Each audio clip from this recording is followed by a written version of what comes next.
김상환 법원 행정처장님께 질의하도록 하겠습니다. 네. 저는 이제 국정감사 첫날부터 우리 법원에 대한 질의에서 이재명 당대표 구속영장 기각에 대한 질의를 여러 번 했습니다. 특히 이제 한 명의 판사가 이렇게 중요한 상황을 판단하는 거, 뭐 여러 가지 비유를 써서 질의했고요. 또 직업법은 아니지만 우리 처장님도 어느 정도 동의하셨고 합의제에 대한 내용도 우리 토론한 적이 있습니다. 그 위에 보셨을 수 있습니다만 이원석 검찰청장도 합의제에 대한 필요성을 인정하셨고 또 서울중앙지법 법원장도 이 문제 의식에 동의하셨습니다. 알고 계시죠? 네. 그래서 이걸 어떻게 하면 좋을지 물어봤더니 이제 행정처에서 답변을 주셨습니다. 이거 법 개정 사항이다. 그래서 이제 그 형사소송법을 개정해야 되고 이제 검사의 영장 청구를 관할 지방법원 판사가 아니라 그냥 관할 지방법원으로 변경 개정하면 합의제를 할 수 있다. 지금 법 개정 이제 하려고 합니다. 그러면 이제 이것이 하는 과정이 끝나면 아마 그 예규를 이제 바뀌어야 되는데 뭐 법 개정이 된다는 전제로 법원의 예규 개정은 뭐 기대해도 되겠죠? 짧게. 네네 그렇습니다. 법 예. 개정이 된다면 그에 맞춰 애교가 뒤따라야 된다고 생각하고 있습니다. 네. 그리고 또 한 가지요. 제가 비법조인 출신으로 이 구속영장, 소위 영장 비즈니스를 공부하면서 굉장히 재밌다는 발언은 취소합니다. 좀 안타깝고 화가 나는 통계를 하나 발견했습니다.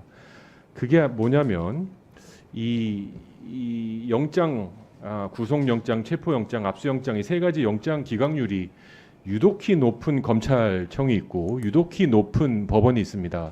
그게 어딘지 짐작을 하시겠습니까? 지금 화면 보고서 예, 맞습니다. 보고 있습니다. 서울 남부 이런 건 화면이 좀 늦게 나와서 해야 되는데 남부지검입니다. 그 이유가 뭐라고 생각하십니까? 제가 있어서 바로 답변하기는 어려울 것 같습니다. 한 장관님 혹시 이 이유에 대해서 좀 짐작이 가십니까? 제가 짐작할 문제는 아닙니다만 그냥 저도 이 업무를 담당했던 경험상을 말씀드리면은 이 영장 업무라는 것이 우리 대법관님 계시지만 기본적으로 굉장한 재량이 인정되는 영역입니다. 예를 들어서 저번에 이재명 대표 영장처럼 지위를 고려할 수도 있는 반면에 그걸 안 할 수도 있고 그리고 그 이유를 길게 써도 되고 안 써도 되고 굉장히 영역이 많거든요. 그러니까 결국은 담당하시는 법관님들의 이 주관이라든가 어떤 철학이라든가 이런 거에 많이 좌우될 수밖에 없는 구조라는 생각이 듭니다. 예, 그것도 분명히 영향을 미친다고 생각합니다. 하지만 제가 지난 그 국감을 하면서 이제 여러 법원, 검찰청 하면서 관계자분들과 얘기를 나누면서 발견했던 하나의 사실은 이 남부지검이 하는 사건에 좀 특수성이 있는 것 같아요. 다른 게 아니라 남부지검은 주로 금융범죄, 금융증권범죄를 많이 하고 특성상 여의도 국회의원과 같이 정치 사건을 많이 다룬다고 합니다. 그러다 보니까 일반 사건과 달리 아주 호화 변호인단을 꾸리는 사건이 아주 많습니다. 뭐 알고 계시죠? 뭐 통계가 나고 한 장관님도 아시리라고 봅니다. 저는 이게 전관예우하고 연결이 되고 있다고 생각해요. 한 가지 사례로 보면 그 행정처장님 라임 투자 사건 아시죠? 네. 네, 이 의혹의 핵심 인물이 김봉현 회장인데요. 남부지검에서 2번이나 구속영장 청구했다가 기각됐습니다. 이거 팩트입니다. 기각 성공의 1등 공신이 언론에 의하면 서울중앙지법 영장 전담 판사를 지냈던 전관 변호사라는 기사가 여러 번 나왔습니다. 게다가 이 사람은 전자발찌 끊고 도주한 거 아시죠? 결과적으로 돌아보면 구속을 했었어야 될 상황인데 어떻게 보면 일반 시민들이 보기에 영장 전담 판사 출신 전관 변호사를 써서 풀려났습니다. 이게 전관예우의 가장 나쁜 케이스라고 저는 생각해요.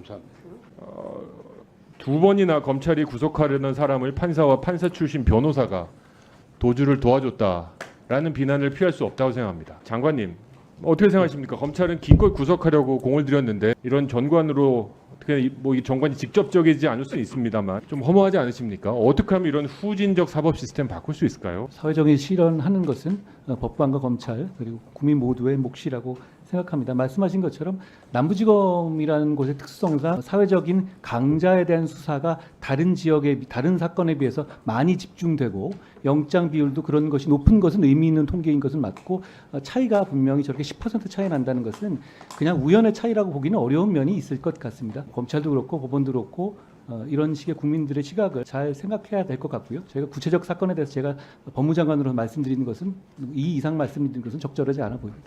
예, 저는 좀 이제 대책을 강구하면 좋겠다 싶습니다. 지난 국정감사에서 그 그 이원석 검찰총장하고 인사청문회에서도 정관예우를 좀 끊자 여러 가지 노력들, 특히 검찰은 그래서 좀 노력을 하고 있는 것으로 저는 알고 있습니다. 법원에서 이 영장 전담 판사, 제가 이제 이 과정에서 공부를 해보니까 호화인단은 어떻게 꾸미느냐, 이제 구속을 피하기 위해서는 영장 전담 판사, 변호사를 고용하고 구속이 끝나면 그 다음 단계에 일했던 판사들, 검찰들을 고용하고 이렇게 계속 바꿔가면서 수십억, 수억을 써서 어떻게든지 피해 나가려고 하는 그런 호화 변호인단이 워낙 많다 보니까 남부지검과 남부지법에서 이렇게 기각률이 낮은 것 같습니다.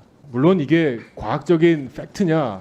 뭐 아닙니다. 하지만 이런 통계들이, 그리고 낮은 사법부에 대한 신뢰도가, 이 전관예우로 인해서 돈 있는 사람들은 구속을 피하고 이재명 대표 같이 돈 없는 사람들은 구속을 당할 수밖에 없다라는 이런 현실, 그리고 부산 지법원장과의 그 동영상이 그렇게 왜 이렇게 많은 국민들이 보고 그렇게 격렬한 댓글을 달으셨는지 한번 좀 깊이 고민해 보셨으면 좋겠습니다.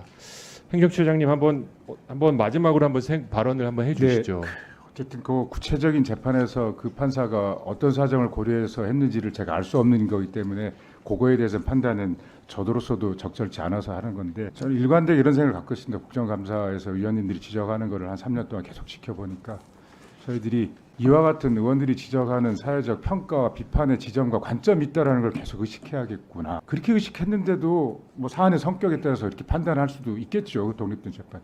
그런 부분에 대해서 끊임없이 저희들끼리, 법관들끼리 이런 마음을 다지는 뭔가가 계속 만들어야 되는 것이 아닌가. 개별 재판은 개별하지만 뭐 그런 생각을 저는 계속 축적하고 갖고 있다는 말씀드립니다.